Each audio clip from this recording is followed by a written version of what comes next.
A July 2001 trade led to the trajectory of one of the greatest White Sox of all time, began the longest postseason drought of the 21st century, and ended the World Series droughts to two franchises. Hi, I'm Jake Brown, and this is Trade Tree, a series where I break down big trades that lead to some of the most historical events in baseball history. If you're new here, hit that subscribe button and the notification bell so you know when I drop a new video. And also give this a thumbs up if you like it. Let's explore the tree. Every baseball fan knows Paul Konerko. He was a six-time All-Star for the White Sox and collected over 2,300 hits and smashed 439 home runs. However, he began his playing career as a Los Angeles Dodger back when the Dodgers would give away top talent instead of buying them. Konerko was drafted in the first round of 1994 out of Chaparral High School in Scottsdale, Arizona, and at one point was ranked as the 23rd prospect in all of baseball according to Baseball America. The problem is, the Dodgers were set at the corners. Eric Karros was in the prime of his career, and upstart third baseman Adrian Beltre was a 20-year-old phenom by Konerko's rookie year. In need of relief pitching help, the Dodgers shipped the top prospect to Cincinnati for Jeff Shaw. Konerko wasn't hitting very well early in his career anyway. Between the Dodgers and the Reds, he hit just .214 with a .601 OPS, good for an OPS plus of just 60. It was looking like Konerko was going to be a failed prospect. The Reds also had a young, more established player manning the first base bag in Sean Casey, who is now enshrined in the Reds Hall of Fame. Since the Reds wanted to get something out of Konerko instead of wasting him on the bench, they shipped him off to the south side for young outfielder Mike Cameron. Cameron took a different route than Konerko. He wasn't a highly touted prospect out of high school, as he was drafted in the 18th round by Chicago in 1991. Cameron didn't get his big break until his third season in the bigs as a 24-year-old, when he hit .259, .356, .433 with 14 home runs. He was great with the glove too, as he had a total zone of 18 in 1997. In 1998, Cameron hit a severe slump, hitting just .210 with a .621 OPS, good for an OPS plus of just 64. Even his base running hit a snag. After being caught just twice his rookie year out of 25 tries, Cameron stole 27 bags but was caught 11 times, decreasing his efficiency by 21%.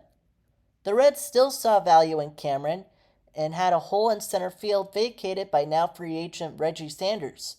The Reds and White Sox traded Konerko and Cameron in a 1-for-1 deal in November of 1998.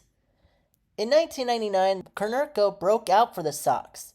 He led his team in slugging percentage with .511, just edging out Maglio Ordonez, second on the team in homers and OPS plus, and third on the White Sox in average, RBIs, and hits. This was just the beginning of an all-star career for Konerko that lasted 18 seasons, 16 of them in Chicago. Let's look at the other side of the deal. Mike Cameron bounced back for Cincinnati as he set career highs in home runs, OBP, slugging, and total zone in center field. The Reds may have missed out on the playoffs in 1999, but a new millennium brought new hope and a new star. Just before spring training, the Seattle Mariners struck a deal with the Cincinnati Reds to send former MVP and one of the best players ever in Ken Griffey Jr. for 4 players, center fielder Mike Cameron, swing pitcher Brett Tomko, and 2 prospects that included catcher Ben Davis. We'll get back to him in a minute. Editing Jake here, Ben Davis was actually acquired from the Padres in a trade for Brett Tomko at the end of the 2001 season. But yeah, just a little mistake there. Still part of the trade tree. Let's get back to the video. Cameron became an all-star and a key contributor to the magical Mariners 2001 season, where they won an MLB record 116 games. The Mariners looked to be on the verge of a dynasty with Ichiro as their face, and a rotation headlined by 24-year-old ERA champ Freddie Garcia. Then 2002 happened. And that pitch is hit to deep center field. Back goes Lofton to the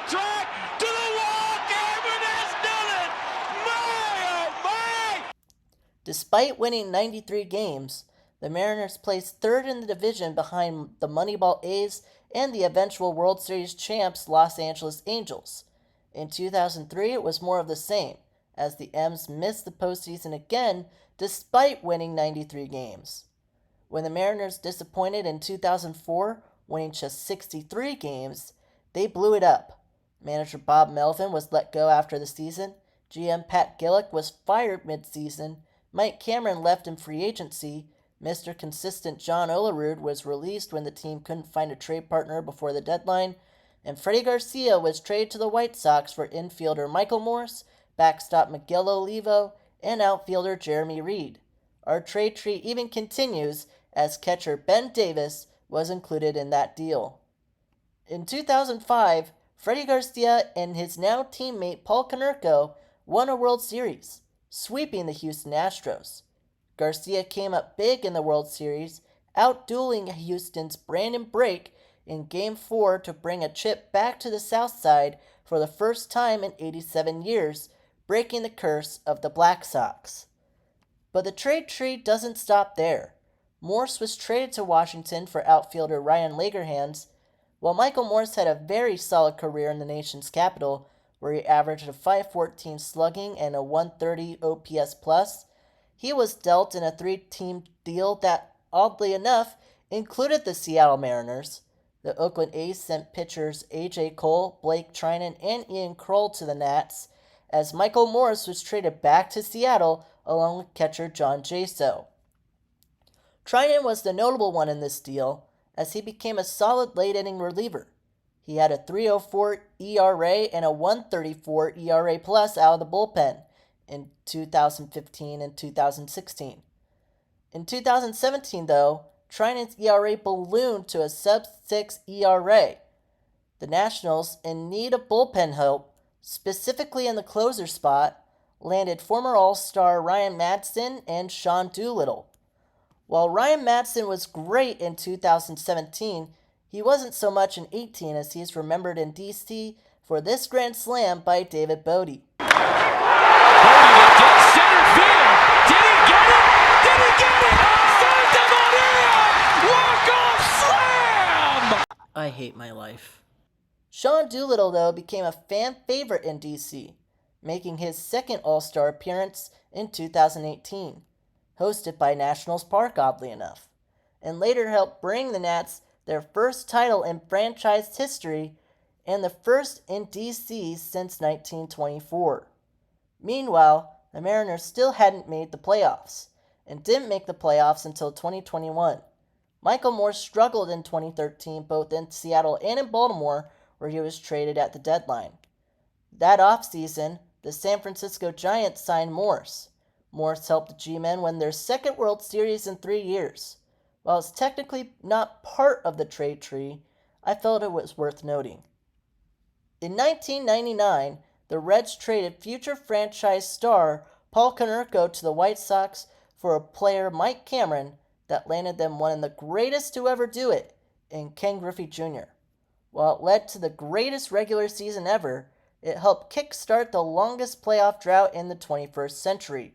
But a trade of Seattle's ace helped end Chicago's World Series drought. Another Mariners trade eventually helped the Nationals bring a title back to D.C. That's going to be it for this edition of Trade Tree. This is the first edition of this series that I plan to do every so often on this channel. If you made it this far, consider subscribing and hitting that like button. That's all from me, and I'll see you later.